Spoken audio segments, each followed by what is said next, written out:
Leituras do livro da Bíblia. Dando seguimento às leituras do livro da Bíblia, no livro de Neemias, capítulos 2, 3, 4 e 5. Escutemo-nos e lemos juntos neste exato momento. Neemias 2.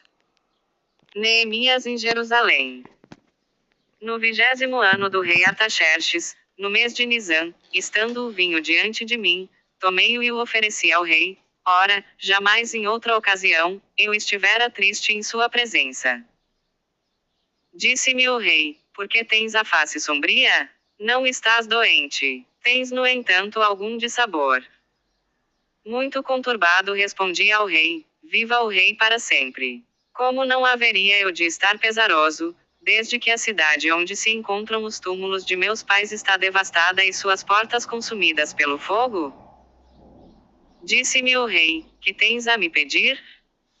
Então, fazendo uma prece ao Deus do céu, eu disse ao rei: se aprouver ao rei, e se o teu servo te é agradável, permite-me ir para a terra de Judá, a cidade onde se encontram os túmulos de meus pais, para reconstruí-la. O rei, junto de quem estava sentada a rainha, perguntou-me: quanto tempo durará a tua viagem? Quando voltarás? Ele consentiu que eu partisse, logo que lhe fichei certo prazo.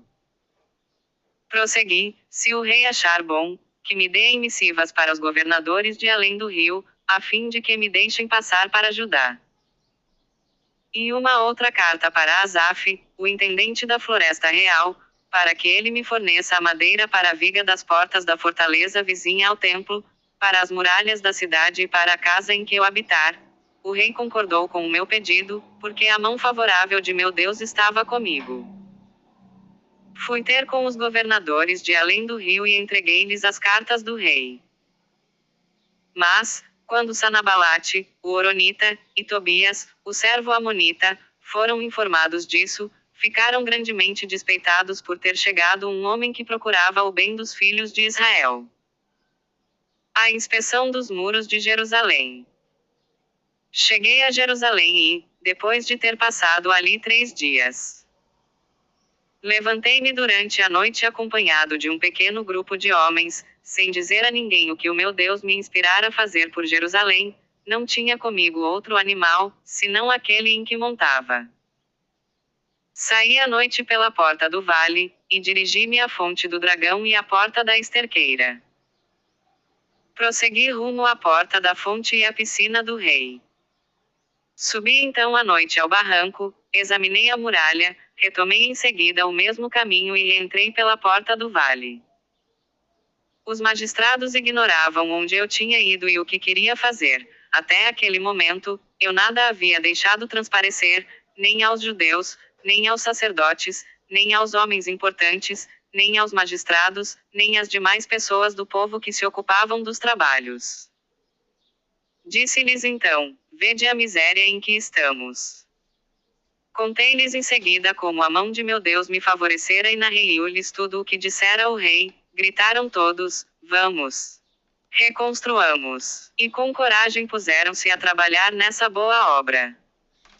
Quando Sanabalate, o Horonita, Tobias, o servo amonita, e Gósem, o árabe, souberam disso, zombaram de nós e diziam num tom de desprezo: que estáis fazendo?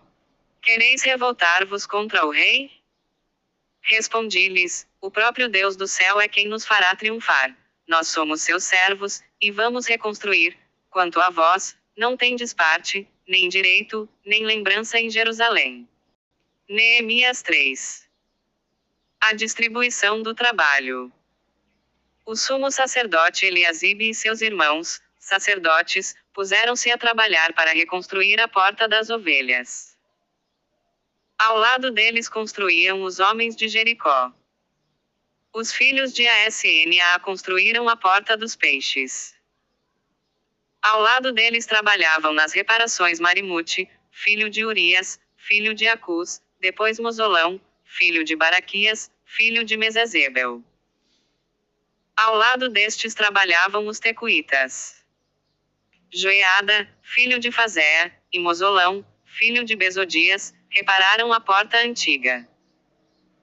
Ao lado trabalhavam Meltias, o Gabaonita, Jadom, o Meronatita, bem como os homens de Gabaon e de Masfá, que eram súditos do governador da outra banda do rio. Ao lado trabalhava Eziel, filho de Araías, que pertencia à turma dos ourives. Ao lado deles trabalhava Rafaías, filho de Ur, chefe de uma metade do distrito de Jerusalém. Depois, frente à sua casa, Gedaías, filho de Haromafe. Melquias, filho de Herem, e Razube, filho de Falate Moabe, repararam outra parte da muralha e a torre dos fornos. Ao lado deles trabalhava, com suas filhas, Selum, filho de Alóis, chefe da outra metade do distrito de Jerusalém. Hanum e os habitantes de Zanoi repararam a porta do vale. Melquias, filho de Recabe, chefe do distrito de Betacarão, reformou a porta da esterqueira. Selum, filho de Colhosa, chefe do distrito de Masfá, reparou a porta da fonte. Depois dele, Neemias, filho de Azeboque, chefe da metade do distrito de Betsur, trabalhou até defronte do túmulo de Davi, até o reservatório artificial e até a casa dos heróis. Depois dele, trabalharam os levitas com Reum, filho de Beni. Mais ao longe trabalhavam seus irmãos, sob a direção de Bavai, filho de Enadade, chefe da outra metade de Seila. Azer, filho de Josué, chefe de Masfá, reparou outro setor da muralha, defronte da subida do arsenal, até a esquina. Depois dele, Baruque, filho de Zacai, trabalhava com ardor em outra seção, desde a esquina até a entrada da casa do sumo sacerdote Eliasibe. Depois dele, Merimute, filho de Urias, filho de Acus, trabalhava em outra seção, desde a porta da casa de Eliasibe, até a extremidade dessa casa. Mais ao longe, trabalhavam os sacerdotes, os homens da planície do Jordão. Depois deles, Benjamim e Razube trabalhavam defronte das suas casas. Depois deles, Azarias, filho de Maásias, filho de Ananias, ao lado de sua casa. Depois dele, Benui, filho de Enadade, trabalhava em outra seção, desde a casa de Azarias até a esquina e o contorno. Falel, filho de Ozi, trabalhava defronte da esquina e da alta torre que aparece sobre o palácio real, perto do átrio da prisão. Depois dele trabalhava Fadaías, filho de Faros. Os natineus habitavam Ofel, até defronte da porta da água, a oriente, e da torre que se salientava. Depois dele, os tecoitas trabalhavam na parte seguinte, defronte da torre que se salientava, até o muro de Ofel. Acima da porta dos cavalos, trabalhavam os sacerdotes, cada um diante de sua casa. Depois deles, Sadoque, filho de Emer, diante de sua casa. Depois dele Hananias, filho de Selemias e Hanum, o sexto filho de Selefe, repararam uma outra seção. Depois dele Mosolão, filho de Baraquias, trabalhava diante de sua residência. Depois dele, trabalhava Melquias, que pertencia à turma dos ourives, até a casa dos natineus e dos negociantes, diante da porta de Mifcade até o quarto da esquina. Enfim, entre o quarto da esquina do contorno e a porta das ovelhas, trabalhavam os ourives e os negociantes. Grande foi a raiva de Sanabalate quando soube que reconstruíamos a muralha. Em sua cólera, escarneceu dos judeus. E disse diante de seus irmãos e do exército da Samaria: que querem fazer esses miseráveis judeus?